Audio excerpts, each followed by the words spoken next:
All right, so this lecture is going to introduce us to probability in chapter 6. So the role of probability is really important in inferential statistics. Probability is used to predict what kind of samples are likely to be obtained from a population. Thus, probability estimates or establishes a connection between our samples and our populations. Remember, what we're dealing with in statistics is we are interested in making statements that generalize to our population, but we can only select or survey a sample of those individuals. And so we're kind of extrapolating from the sample to the probability to the population. So probability brings us from the population to the sample.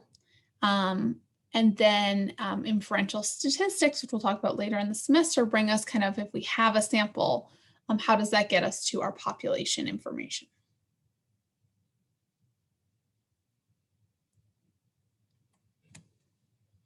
Okay, so the probability for any particular outcome is usually expressed as a fraction or proportion, and sometimes as a percentage, which would be the proportion times 100. So if I have a bag of 10 marbles that have 6 black marbles and 4 white marbles, if I reach in the bag and blindly pick one, the probability or likelihood of the marble that I pick being white is 4 out of 10, or 0.4 or 40%. And the probability of a marble being black is 6 out of 10, or 0.6 or 0.6 or 60%. So the probability of any particular outcome of interest is generally expressed as a fraction of the possible total outcomes, or the total number of outcomes. So we've got the probability of A equals the number of outcomes that are classified or categorized as A out of the total possible outcomes. So note that the P here is for probability. And the outcome is in parentheses. So the PA is probability of A, and it's a proportion or part of the whole, the number of outcomes that are A out of the total whole. Okay, so the probability of heads in a coin toss is 1 out of 2, or 0.5 or 50%. The probability of picking a single card out of a deck of 52 cards is 1 out of 52. 0.019 or 1.9%. The probability of pulling an ace out of a deck of cards, there are 52 cards in the deck, 4 different suits, which means there's 4 different aces in there, is 4 out of 52, 0.077 or 7.7%. The probability of picking a specific suit, so spades, is 13 out of 52, or 1 out of 4. 0.25 or 25%. So you can express these in multiple different ways, but you want to make sure you're understanding that the way we're calculating this is the number of outcomes or possibilities of getting your given outcome out of the total number of possible outcomes. We've talked about probabilities already a little bit when we talked about frequency distribution. So the probability of a frequency distribution is equivalent to the proportion of the number of a particular data or point divided by the total number. So the probability is a proportion of F divided by N. Okay, so from this frequency distribution, if I was looking at the probability or likelihood of getting an X of 8, I would calculate it by looking at the frequency of 8, which is 3, divided by the total number, which is 10.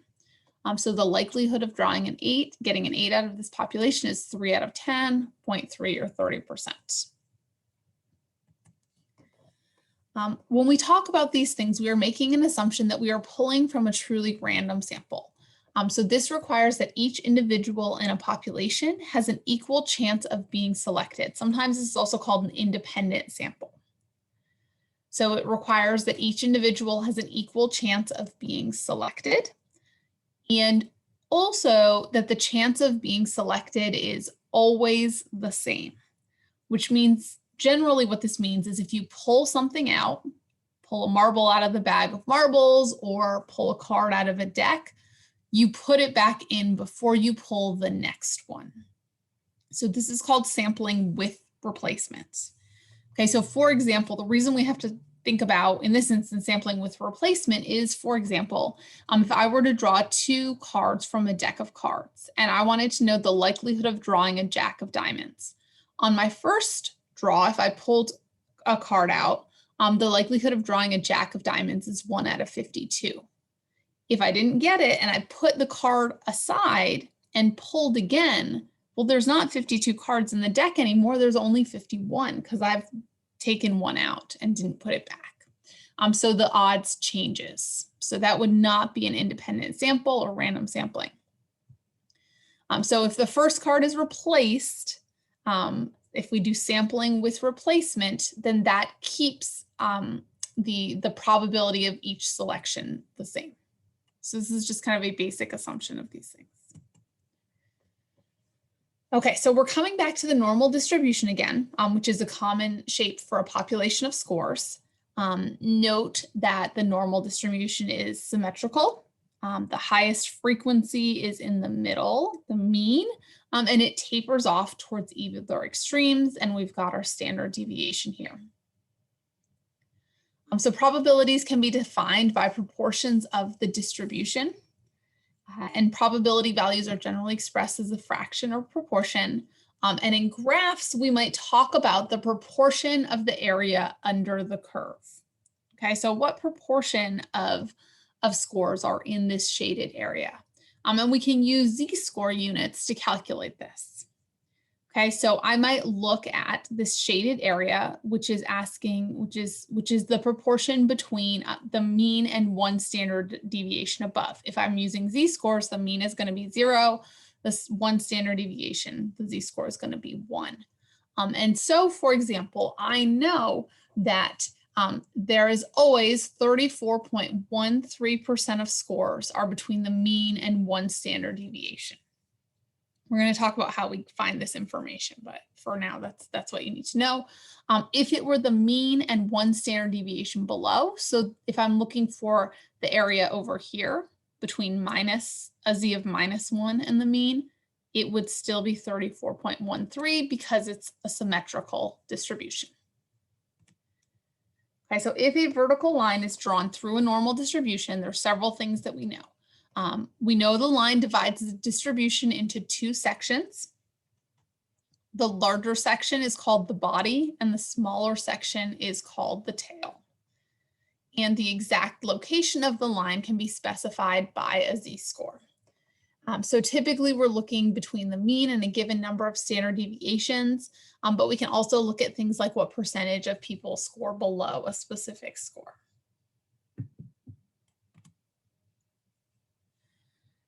So the way we find out these percentages, if we have a z-score, is what's called the unit normal table. And so the unit normal table gives us the proportions for a variety of different z-scores. So I've got some bits of the unit normal table here, but you can find it in Appendix B, Table B1 of your book. So it's in the back of your book. I would suggest putting a Post-it on it or something so you can find it, because you will need to refer back to it. Okay, so the unit normal is a table of z-scores with pre-calculated corresponding proportions related to the z-scores. So you don't have to calculate these proportions or percentages yourself. You just need to know how to find them. So the first column in the table lists the z-scores. For each z-score location, the second and third columns, B and C, list the proportion of the body and the tail, respectively. And then finally, column D lists the proportion between the mean and the z-score location. You have to remember that the probability is equivalent to proportion, and the table values can be used to determine the probabilities. Okay, so what does this look like? This is a snapshot of what this looks like. So it lists the proportions of the normal distribution corresponding to each z value. So column A is always the z-score or the z value. All unit normal tables will have this handy guide at the top. Column B lists the proportion of the body of the normal distribution up to the z-score value. Okay, so if we're looking at a z-score of 0.3, okay, so our z-score of positive 0.3 would be roughly here. Column B tells us how much of this is shaded. Okay, remember that the body is always the larger part of the distribution and the tail is always the smaller part.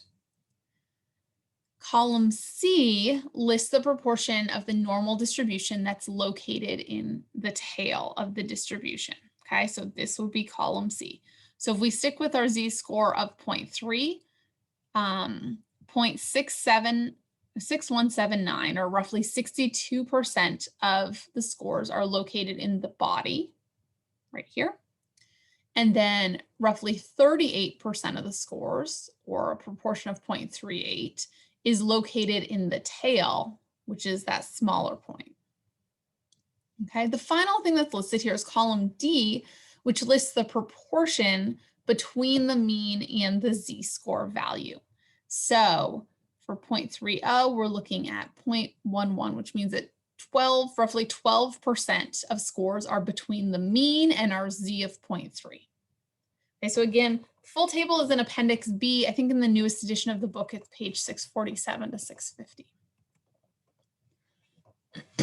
So you want to make sure that you know which percentage you're looking for, to know which column to look for. When you have a problem like this, and we'll go over several examples in class, you want to find the probability corresponding to a specific score or X value. The first thing you have to do is transform the score into a z-score, right? So we're looking at it in units of z, and then look up the z-score in the table and read across the row to find the appropriate proportion or probability. If you want to find a score or an X value that corresponds to a particular proportion, you first look for the proportion in the table, then you look across to find the z-score, and then you transform a z-score back into the X value. Okay, so you can you've got these three different ways of thinking about it: the X, the Z, and the proportion, and you're going to need to be able to be flexible with adjusting converting between those three.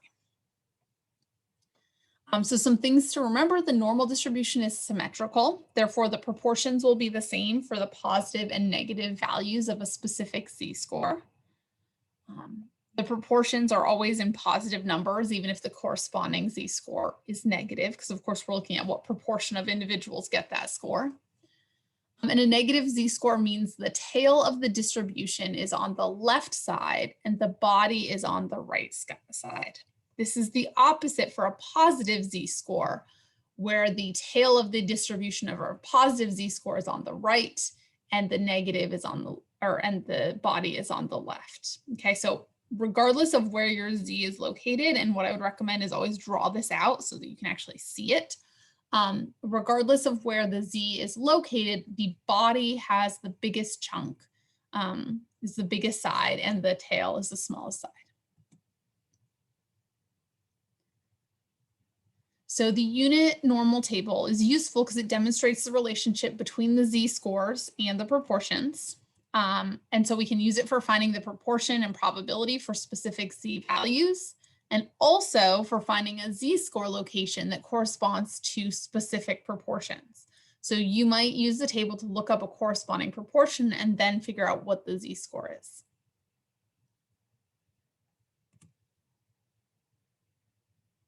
Okay, another just minor note is the idea of percentile rank. We've already talked about percentile rank a little bit when we talked about cumulative percent. These are basically the same. So the percentile rank for a specific X value is the percentage of individuals with scores at or below that value. When a score is referred to by its rank, the score is called a percentile. So the percentile rank for a score in a normal distribution is just the proportion to the left of that score.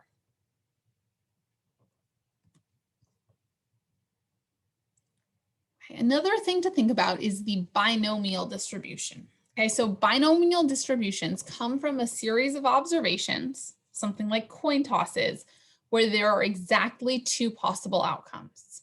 Okay, so binomial, two names, two outcomes. So binomial distribution would come from something like flipping a coin for heads and tails, male or female. But when we're using a binomial distribution, we know the probability associated with getting each of our two outcomes. Okay, so we identify our two outcomes as A and B, with the probability of getting A equals P. The probability of getting B is called Q. Okay, and always, because there's only two outcomes, P plus Q equals 1, right? So there's a 100% chance of getting either A or B because there are only two possible outcomes.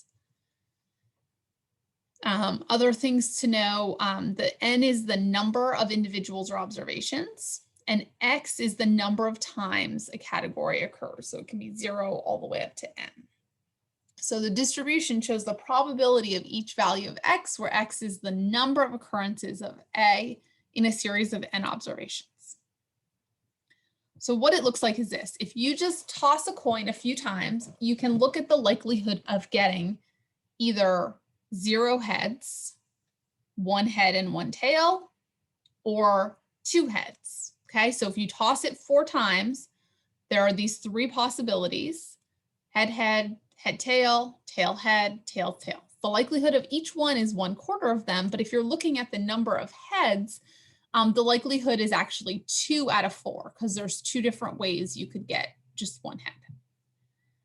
Okay, so this shows what it would look like if you tossed a coin.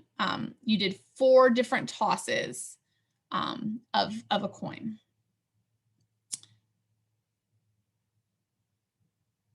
Of 2 coins. Down here is the binomial distribution showing the probability of the number of heads if you did 4 tosses of a balanced coin. And here's what you get if you did 6 tosses. So if you do enough tosses of these binomial distributions, again, eventually you'll get to something that looks like the normal distribution. You can see it's kind of approximating that normal shape.